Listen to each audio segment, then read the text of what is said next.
உலக அரசியலின் உண்மை முகம்.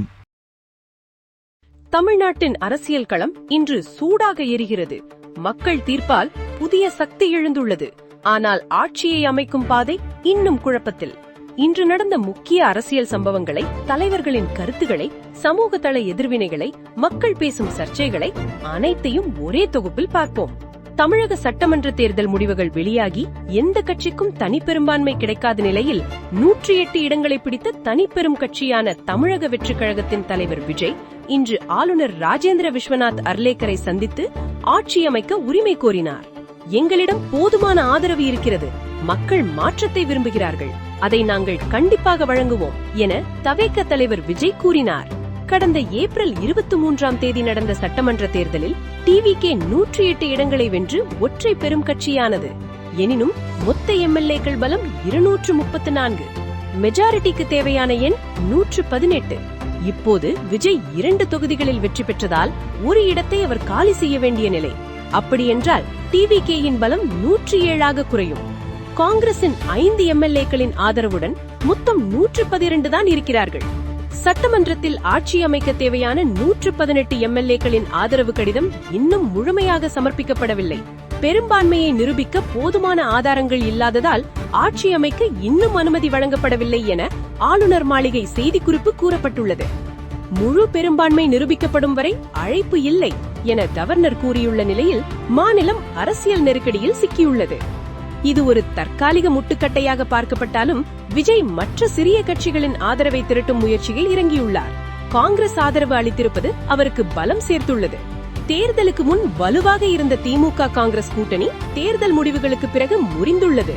காங்கிரஸ் தலைமை திமுகவுடன் கூட்டணி இல்லை, மக்கள் நலனுக்காக நாங்கள் டிவிகேவுக்கு ஆதரவு என்று அறிவித்துள்ளது. விஜய் உச்சநீதிமன்றத்தை அணுகும் வாய்ப்பு உள்ளது.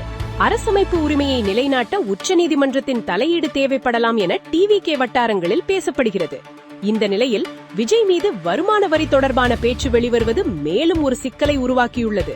புலி படத்தின் மூலம் 15 கோடி வருமானம் மறைத்ததாக குற்றச்சாட்டு எழுந்துள்ள நிலையில் இது அரசியல் பழிவாங்கலா அல்லது நிதி மோசடியா என்ற விவாதங்களும் சமூக வலைதளங்களில் சூடாக நடைபெறுகின்றன. விஜய் தனது 108 எம்எல்ஏக்களுடன் காங்கிரஸ் மற்றும் சில சுயந்த எம்எல்ஏக்களின் ஆதரவு கடிதங்களை நாளை ஆளுநரிடம் சமர்ப்பிக்க வாய்ப்புள்ளது. மெஜாரிட்டிக்கு இன்னும் சில இடங்கள் தேவைப்படுவதால் மற்ற கட்சிகளிலிருந்து எம்எல்ஏக்கள் தாவ வாய்ப்புள்ளதா என்ற அச்சம் நிலவுகிறது. ஆட்சி மாற்றத்தின் போது தொண்டர்களுக்கு இடையே மோதல் ஏற்படாமல் இருக்க மாநிலம் முழுவதும் பாதுகாப்பு பலப்படுத்தப்பட்டுள்ளது. பதவி விலகும் முதல்வர் மு.க. ஸ்டாலின் இன்று செய்தியாளர்களை சந்தித்தார். அப்போது தனது கட்சியின் நிலைப்பாட்டை மிக தெளிவாகவும் நிதானமாகவும் முன்வைத்தார். விஜய் ஆட்சி அமைக்கட்டும், நாங்கள் 6 மாதங்களுக்கு அவருக்கு எந்த இடையூறும் செய்ய மாட்டோம். ஆனால் அவர் நாளரை நலத்திட்டம் மற்றும் மகளிர் உரிமை தொகையை அவர் தொடர வேண்டும். அவர் வாக்குறுதி அளித்த 2500 ரூபாய் வழங்கினால் மகிழ்ச்சிதான், ஆனால் அது நிதி ரீதியாக சாத்தியமா என்பதை பொறுத்திருந்து பார்ப்போம் என திமுக தலைவர் ஸ்டாலின் தெரிவித்தார். திமுகவின் 6 மாத கால அவகாசம் என்பது விஜய்க்கு வழங்கப்படும் ஒரு டெஸ்ட் பீரியட் போல இருக்கிறது.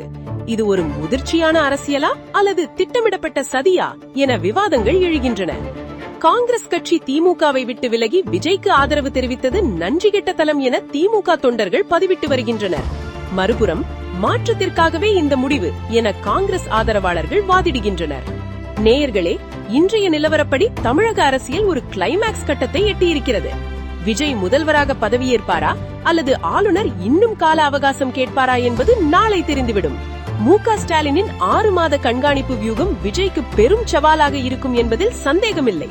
அதே சமயம் எடப்பாடி பழனிசாமியின் அமைதி அதிமுகவின் அடுத்த கட்ட மாஸ்டர் பிளான் என்னவாக இருக்கும் என்ற கேள்வியை எழுப்புகிறது. ஏஐடிஎம்கே வேறொரு ஆட்டத்தை ஆடுகிறது. கட்சிக்குள் பிளவு, இந்நாள் கூட்டணி, எம்எல்ஏக்கள் ஓட்டம் என்ற பீதியில் ஏஐடிஎம்கே இன்று 54 எம்எல்ஏக்களை புதுச்சேரி எல்லையில் உள்ள புத்துக்குப்பம் பகுதியில் உள்ள ஒரு தனியார் ரிசார்ட்டிற்கு கொண்டு சென்றுள்ளது. கடலூர், விழுப்புரம், சேலம் போன்ற மாவட்டங்களைச் சேர்ந்த எம்எல்ஏக்கள் இன்று பிற்பகல் திடீரென ரிசார்ட்டிற்கு அழைத்துச் செல்லப்பட்டனர். ஏஐடிஎம்கே கொடி பறக்க வாகனங்களில் அவர்கள் சென்றதாக தகவல்கள் தெரிவிக்கின்றன. புதுச்சேரி போலீஸ் அந்த பகுதியில் பாரிய பாதுகாப்பு போட்டுள்ளது. ஆளுநர் முடிவெடுக்கும் முன் மறுபக்கம் ஏஐடிஎம்கே எம்எல்ஏக்கள் ரிசார்ட்டில் இருப்பதால் நிச்சயமற்ற தன்மை அதிகரித்துள்ளது. முதல்வர் யார் என்று தெரியாத பட்சத்தில் நிர்வாகம் செயலிழந்து வருகிறது. தமிழக அரசியலின் அடுத்தடுத்த அதிரடி மாற்றங்களை உடனுக்குடன் தெரிந்து கொள்ள தமிழ் அரசியல் களம் சேனலை சப்ஸ்கிரைப் செய்து கொள்ளுங்கள். நாளை காலை மற்றொரு நேரடி தொகுப்பில் சந்திப்போம். நன்றி, வணக்கம்.